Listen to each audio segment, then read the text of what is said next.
The apple juice industry generates more than $3 billion a year. To meet the world's need for this product, more than 100,000 tons of apples are harvested by machines on local farms every month. But how do farms produce so many apples? Today, we are traveling to one of the world's largest apple farms located in China. The apple tree is a plant that adapts well to the cold and prefers humid climates. Although it can withstand freezing temperatures, late frosts in spring can damage its flowers. To protect it, systems such as frost irrigation are used in some areas. For its development, it needs a period of cold, being necessary a minimum of 1,000 hours of cold, depending on the variety. In areas with a lot of sunlight, farmers should take precautions to prevent fruit damage from light intensity or excess heat. So what does a farmer need to do to get an apple tree to bear fruit? This whole process begins with the preparation of the land that will host the thousands of trees. Apple trees are planted during the sap resting period, which runs from leaf drop in autumn to new budding in spring. Planting is done by seeds or cuttings from previous trees. The distribution of the trees varies according to the patterns used and the desired formations. The distances between trees can vary significantly, from around 3 meters to 5 meters, depending on the planting method. For example, in trellis systems, densities ranging from 1,000 to 1,700 trees per hectare can be found. It is important for farmers to plan planting so that the trees are neither too far apart to avoid wasting space, nor so close together that they harm each other. A balance is sought to optimize the use of the land and ensure healthy apple tree growth. For the planting of apple trees to be successful, special care must be taken with the fertilizer to the plants, depending on the characteristics of the soil, nitrogen, zinc, boron, potassium, manganese, or any other mineral that the soil needs for the plant to grow normally.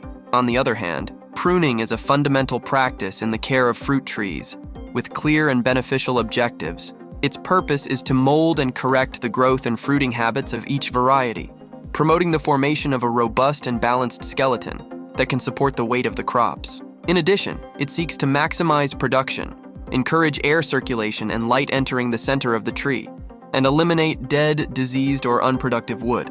Apple trees are highly adaptable to pruning due to the flexibility of their wood and the presence of dormant buds, allowing them to respond positively to this practice. Before pruning, it is essential to understand the growth habits of the apple tree, as well as the structure of its vegetative and fruiting organs, and how new vegetation develops and distributes.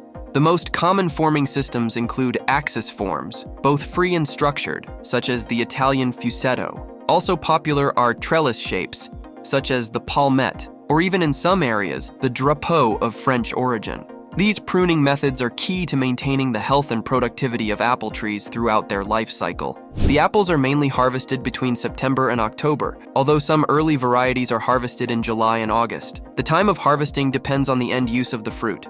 For the fresh consumer market, apples should be picked during the day, when they are free of moisture and with great care to avoid blows that could damage them. However, if they are picked a little green and are not suitable for sale fresh, some varieties are susceptible to skin wrinkling and weight loss. Mechanized harvesting is used on this large farm, where automatic machines are used to pass through the rows of trees and generate intense vibrations to release the fruits. These fall onto platforms or trays arranged at the bottom and side of the machines. There is also a more economical method that involves a canvas frame with wheels, which is manually pushed and uses an electric device to shake the trees and collect the apples. Once the trees have been harvested one by one, the next step is to transport them to the factory that will turn them into juice. This farm is capable of producing more than 2,000 tons to the factory every year. During the period from September to the end of November, the fruit juice processing facilities are in full operation. From the delivery of the apples at the harvesting points to their further processing, no more than 24 hours pass. This efficient process guarantees the freshness and quality of the apple juice that reaches our tables. The process begins with an initial inspection, where the apples pass through a conveyor belt to an evaluation site. There, a stream of recycled water causes the apples to fall into canals, while leaves and other unwanted materials are separated. Only fresh, high-quality apples pass this initial stage of inspection, as they are critical to getting a delicious and healthy juice. The factory processes about 40,000 tons of apples annually, which are classified according to their size, color, ripeness, and quality. The selected apples go through an automated cleaning process to remove dirt and potential surface contaminants. They are then temporarily stored in temperature and humidity-controlled silos before further processing. Additional quality analyses, such as measuring acidity and sugar content, are performed to ensure the quality and flavor profile of the apples. Subsequently, the apples are transported to a washing station, where they are cleaned with water and disinfected to eliminate possible pathogenic microorganisms. Once disinfected, the apples are rinsed with clean water to remove any residue from the disinfectant solution and ensure they are prepared for the next step in the process. They are then moved to an area where they are allowed to drain and dry to remove excess water that could dilute the juice during extraction. The apples are then peeled to remove the skin, a crucial step in obtaining a clear, flavorful juice. This process is performed with specialized machines equipped with blades that efficiently remove the skin. The skin, which can contain insoluble solids and contribute to a bitter taste, is removed to improve the quality of the juice.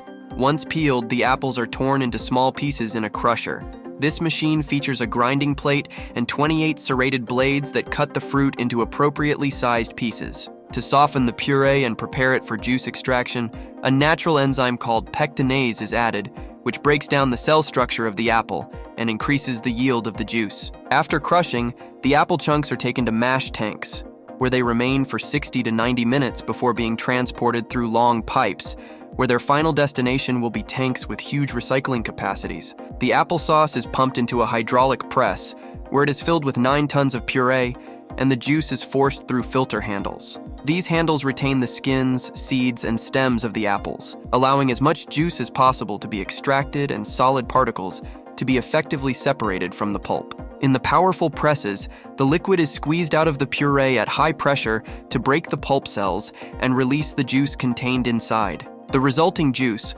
although initially cloudy due to suspended solid particles, the extracted juice is channeled into storage tanks, while the unwanted parts of the apple are separated. This juice, cleaner and clearer compared to that obtained in the crushing stage, is filtered to remove the smallest particles and obtain a high-quality final product. Quality control is crucial at every stage of the process, with juice samples taken to assess its quality and adjust manufacturing parameters as needed. This may include adding ascorbic acid to preserve the natural color and flavor, as well as correcting the balance of sugars and acids to obtain the desired flavor profile. Finally, the juice is pasteurized to ensure its safety and quality.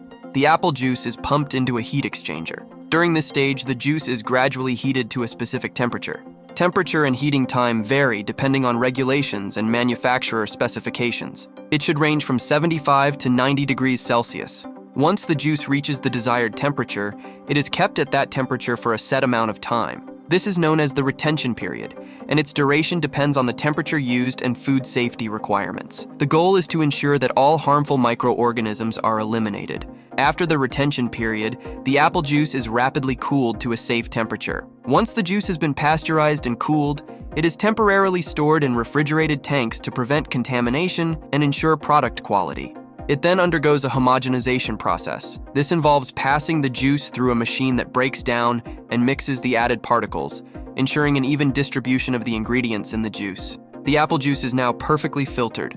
Its clarity is checked, as well as its taste, color, and sugar content. Since it is produced in October, it must be kept throughout the year. A part of the production is stored in this tank to be bottled throughout the year. The apple juice is pumped from the refrigerated storage tanks to the filling machines. These machines fill the containers with the precise amount of juice, ensuring that each product has the same amount of liquid. These small cartons or plastic containers are filled at a rate of 100 per minute. 2 small sprays of hot glue are applied to the containers.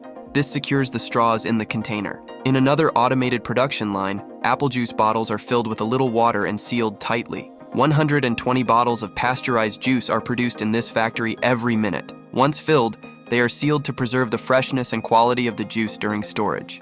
After being filled and sealed, the bottles go through labeling machines. Once packaged and labeled, the products are ready to be shipped to stores and supermarkets. Thanks to its perfect preservation, consumers can enjoy this juice at any time of the year. And this is all the work behind the planting and making of juice from the apple. What did you think of this process? Let me know what you think in the comments. If you liked the video, click the like button and don't forget to subscribe to the channel. In the windows that you will see below, there are more videos that may catch your attention. Go ahead and watch some of them. See you next time.